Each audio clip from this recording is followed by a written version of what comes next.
Set shortly after the events of last year's Wanted movie, Weapons of Fate is a third-person action game in which you play predominantly as Wesley Gibson, the son of a super assassin who has inherited his deceased father's gift for killing.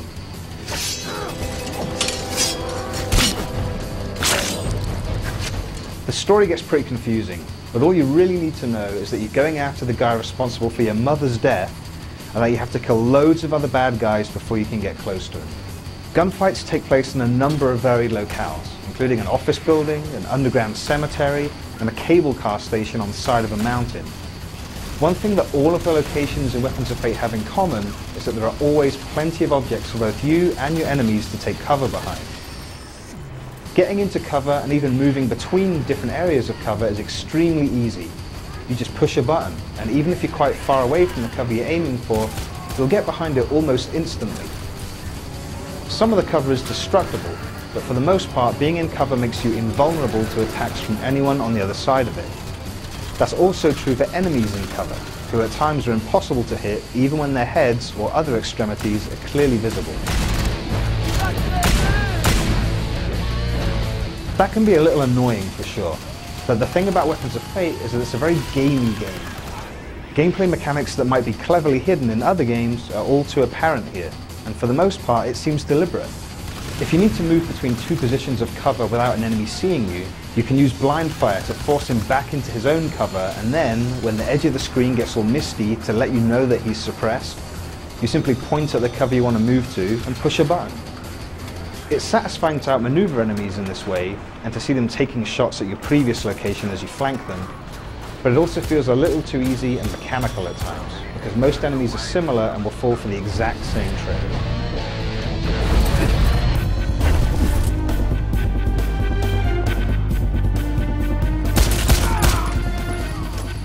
The only obvious exceptions to this rule are the crazies who run straight for you and trigger a button-mashing minigame if they get within melee range. Anytime you can get close enough to any other kind of enemy to use a melee attack, you can kill them with a single button press. The brutal animations that play out for these kills are pretty cool, but the moves feel overpowered nevertheless. Many of the enemy's favourite hiding spots are also conveniently located next to exploding barrels and other items that you can shoot at to bring them out of cover or to kill them outright. In one of the game's more memorable levels, set aboard a doomed passenger airplane, you can even shoot at fire extinguishers to blow the doors, decompress the cabin, and eject enemies from the plane.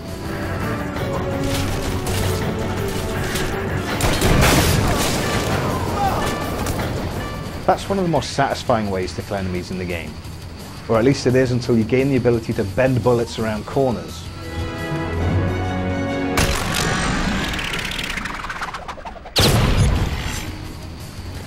Bending bullets isn't challenging in the slightest, but when a guy is refusing to pop out and give you a clear shot at him, it's a great way to force him out of cover.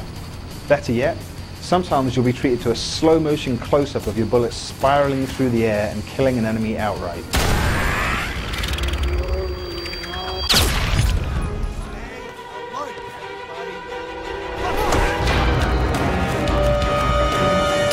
Slow motion is used elsewhere in the game as well, in sequences so over the top that playing them at regular speed would be impossible.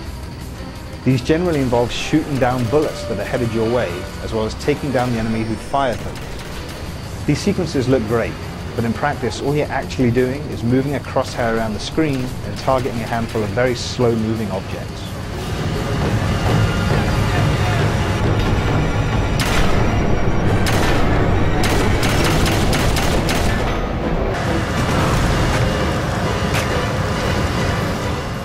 Later in the game, you learn to initiate a similar slow-motion effect when moving between cover, but doing so uses up the same adrenaline resource as bending bullets and isn't nearly as useful.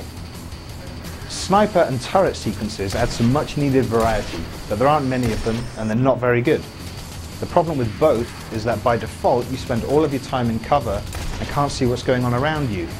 So, when you pop up to take your shots, you really have no clue what's waiting for you. The other weird thing, that's especially noticeable for turret sequences, is that you don't have to kill everyone in the level to proceed. The objective just seems to be staying alive, which is really easy when you can duck behind cover in a split second at any time. Technically, Wanted Weapons of Fate is a bit of a mess. The visuals are rough around the edges, the frame rate stutters occasionally, and the load times are just long enough and just frequent enough to be irritating. Cutscenes recorded in engine are compressed so poorly that they look worse than the game, and on one occasion we did encounter a bug that made it impossible for us to target enemies who were clearly visible because there was no aiming reticle.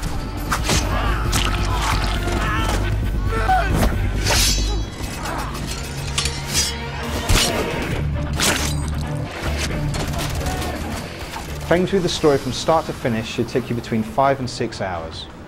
And although the action is repetitive, it's fun while it lasts. Collectible comic book covers and concept art don't add much to the replay value, and the option to play through the game again as bosses that you've defeated is really a missed opportunity because their moves and weapons are no different to Wesley's. There's also no multiplayer of any kind, so while Wanted Weapons of Fate is entertaining, it's difficult to recommend when there are so many better, more fully featured and longer shooters out there. Until Brummel gets here, clean this up. Then we'll deal with the loan. Ну, конечно, блядь, of course. What, you are going to help? Do you have any idea how much I paid for this? Au revoir, сучка.